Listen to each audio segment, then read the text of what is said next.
సరే ఎవరికైనా షుగర్ వచ్చింది అనంగానే వాళ్ళు ఫస్ట్ ఆలోచించేది ఏంటి అనంటే మేము ఏ రకాల కూరగాయలు తినాలి, ఏవి తినకూడదు, ఏ రకాల పండ్లు తినాలి, ఏవి తినకూడదు, ఏదైనా తినాలి అంటే ఆహారం ఏది ఆలోచన తినాలి అన్న ఆలోచన ఉంటుంది. ఆలోచనలో Yes, yes. ఉంటారు. సో ఏది తింటే ఏమి ఎక్కువైపోతాదో, ఎలాంటి ప్రాబ్లమ్స్ వస్తాయో అన్న ఆలోచనలో ఉంటారు. అయితే షుగర్ వచ్చిన వాళ్ళు తినకూడని కూరగాయలు ఏంటి, తినకూడని పండ్లు ఏంటి సార్? అసలు ఫస్ట్ మనం ఇక్కడ తెలుసుకోవాలి, షుగర్ వచ్చింది, అందరికీ షుగర్ ఉంటుంది, మీకు ఉంటుంది, నాకు ఉంటుంది. మనిషి అనే ప్రతి వాళ్ళకి షుగర్ ఉంటుంది. షుగర్ ఉండకపోవడం అనేది జరగదు. అది అబ్నార్మల్ కండిషన్స్, షుగర్ లెవెల్స్ పెరగడం అంతే, అసంబద్ధంగా పెరిగిపోతాయి. వ్యాధి అని చెప్పడానికి కూడా లేదు, వ్యాధి అని చెప్పకూడదు వాస్తవానికి. దాన్ని ఏంటంటే కండిషన్, తెలుగులో చెప్తాం మధుమేహము అని చెప్తాం. సో ఇంగ్లీష్లో వచ్చి షుగర్ వచ్చింది, డయాబెటీస్ వచ్చింది అనే కండిషన్ అంతే తప్ప అది డిసీజ్ కాదు. ఎందువల్ల మన షుగర్ పెరిగిపోతుంది అనేది ఇక్కడ బ్రీఫ్గా చూడాలి. మన లోపల మన శరీర అవయవాలలో ప్యాంక్రియాటిక్స్ అనే డక్స్ ఉంటాయి. ఆ డక్స్లో ఇన్సులిన్ అనే హార్మోన్ రిలీజ్ అవుతూ ఉంటుంది. ఆ ఇన్సులిన్ హార్మోన్ శరీరంలో షుగర్ని రెగ్యులేట్ చేస్తుంది, కంట్రోల్ చేస్తుంది, హెచ్చుతగ్గులు కాకుండా కాపాడుతుంది. ఇంకొకటి లివర్ ఉంది. షుగర్ అంతా కూడా లివర్లో స్టోర్ అవుతుంది. Liver is the store house for glucose అని చెప్పేసి అంటుంటాం. అంటే ఎక్కువ ఉన్నటువంటి గ్లూకోజ్ అంతా లివర్లో స్టోర్ అవుతుంది. మన శరీరానికి ఎంత అవసరం ఉంటుంది అంత రెగ్యులేట్ చేస్తూ శరీరం మన రక్తంలోకి పంపిస్తుంటుంది లివర్. ఈ రెండు మన యొక్క షుగర్ లెవెల్స్ని కంట్రోల్ చేస్తుంటాయి. హార్మోన్ అనేది షుగర్ హెచ్చు తగ్గులు కాకుండా, షుగర్ పెరగకుండా చూస్తుంది. వచ్చిన షుగర్ని నిల్వ చేయడం, బయట నుంచి వచ్చినటువంటి షుగర్ని నిల్వ చేసుకోవడం లివర్ యొక్క విధి. చేసుకొని అవసరాన్ని బట్టి శరీరం రక్తంలోకి పంపిస్తుంది. అందుకే నిరాహార దీక్ష చేసిన వాళ్ళు 4 రోజులు 5 రోజులైనా ఏమవ్వదు. 6వ రోజుకి బలవంతంగా గ్లూకోజ్ పెడతారు, బయట నుంచి గ్లూకోజ్ ఇస్తాం. ఎందుకంటే నీరసించిపోతారు. మనం ఏ ఆహారం తీసుకున్నా, రైస్ తీసుకున్నా, వీట్ తీసుకున్నా, ఎనీ అదర్ ఫుడ్ ఏది తీసుకున్నప్పటికీ అది గ్లూకోజ్గా మారి శరీరానికి శక్తిని ఇస్తుంది అంతే. మనం ఎలాంటి ఆహారం తీసుకున్నా ఇట్ ఈస్ టర్న్డ్ యాజ్ గ్లూకోజ్గా మారి శరీరానికి శక్తి ఇస్తుంది. అందుకే వాడు ఏదో కంపెనీ వాడు glucose is the secret of my energy అని చెప్తుంటారు. ఎగ్జాక్ట్లీ కరెక్ట్ అనమాట. గ్లూకోజ్ ఇవ్వగానే కొంత ఎనర్జీ వస్తుంది. అందుకే గ్లూకోజ్ పెట్టగానే పడుకున్న వాళ్ళు వేసుకోవచ్చు ఉంటారు. అంటే ఇట్ మీన్స్ దాని యొక్క ఎనర్జీ ప్రభావం ఉంటుంది. అలా మనం తీసుకునే ఆహారం కూడా 2 రోజులు ఇస్తాం గ్లూకోజ్, 3వ రోజు నుంచి ఆహారం మంచి సమంగా తీసుకోండి అని చెప్తాం. అంటే సమంగా తీసుకుంటే గ్లూకోజ్ సిక్రేట్ అవుతుంది, దానివల్ల శరీరం నిలబడుతుంది. మరి అలా ఉండే గ్లూకోజ్ ఎక్కువైతే రక్తంలో ఎక్కువ పేరుకుపోతే, ఎందుకు పేరుకుపోతుంది? ఇన్సులిన్ అనే హార్మోన్ కరెక్ట్గా రిలీజ్ అవ్వదు కాబట్టి షుగర్ లెవెల్స్ పెరిగిపోతాయి, పెచ్చరిల్లిపోతాయి. ఎందుకు పెరుగుతాయి అంటే అది హార్మోన్ తగ్గడం వల్ల న్యాచురల్గా తగ్గిపోతుంది కనుక షుగర్ లెవెల్ కంట్రోల్ అవ్వదు. సో ఇట్ ఈస్ ఇద్దమిద్దంగా పెరిగిపోతుంది. మరి అలా పెరిగిన వాళ్ళని డయాబెటీస్ పెరిగింది, డయాబెటీస్ పేషెంట్స్ అని, లేకపోతే షుగర్ వ్యాధిగ్రస్తులని వాడుక పరిభాషలో చెప్తూ ఉంటాం. సరే ఏది ఏమైనా షుగర్ వచ్చిన వాళ్ళు ఏ ఆహారం తినాలి, ఏ ఆహారం తినకూడదు అనేటటువంటి 1,00,000 ప్రశ్నలు జనాల ముందు ఉన్నాయి. ఎంత చెప్పినప్పటికీ ఇంకా అపోహలు, ఆలోచనలు ఉన్నాయి.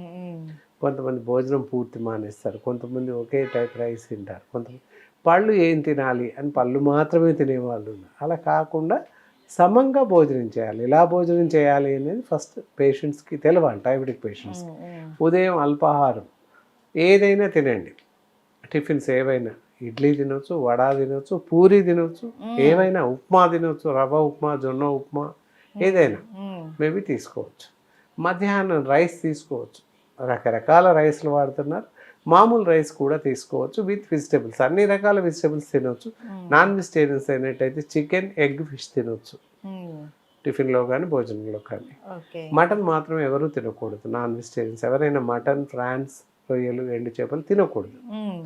ఇక నైట్ డిన్నర్ విషయానికి వస్తే మళ్ళీ అల్పాహారం మాత్రమే తీసుకోవాలి. అక్కడ వీట్, గోధుమతో కానీ జొన్నతో తయారు చేసినవి కానీ ఇలాంటివి తీసుకోవాలి రాత్రి. ఈ విధంగా ఆహారం తీసుకున్నట్లయితే షుగర్ కొంతవరకు నిలకడగా ఉంటుంది. ఇక పళ్ళు అదంతా సప్లిమెంట్ అనమాట. ఇది ప్రధాన ఆహారం. పళ్ళు సప్లిమెంట్ డైట్. ఆహారం తీసుకుంటూనే పళ్ళు తినాలి, అంతేకాని పళ్ళు తింటూ ఆహారం మానేయకూడదు. అందరు చేస్తున్న తప్పదే. అయితే షుగర్ వ్యాధిగ్రస్తులు ఎలాంటి పళ్ళు తినాలి, తినకూడదు, ముందు ఏవి తినకూడదు చూస్తాం. ఓకే. చూస్తే ఏంటంటే ఇది అరటి పళ్ళు, మామిడి పళ్ళు, పప్పాయ, సపోటా, తీయని ద్రాక్ష, ఇవి అస్సలు తినకూడదు. కంప్లీట్ అవాయిడ్ చేయాలి. కంప్లీట్ అవాయిడ్ చేయాలి, ఎప్పుడు కూడా తినకూడదు. ఓకే. స్వీట్స్తో పాటు ఇవన్నీ అవాయిడ్ చేయాలి. వాటర్ మిలన్ తినొచ్చు అని చెప్పాము ఇంతకుముందు, కానీ ఇప్పుడు తినకూడదు. ఎందుకంటే దానికి ఏదో రకాల రసాయనాలు కలుస్తున్నాయి, ఇంజెక్ట్ చేస్తున్నారు పళ్ళకి, కనుక తినకూడదు. ఏ మనిషి తినకూడదు, నాట్ ఓన్లీ షుగర్, ఏ మనిషి తినకూడదు. రిమైనింగ్ ఫ్రూట్స్, కస్టర్డ్ ఆపిల్ వస్తుంది, కస్టర్డ్ ఆపిల్ మానేయాలి, సీజన్లో వస్తుంది, అది మానేయాలి.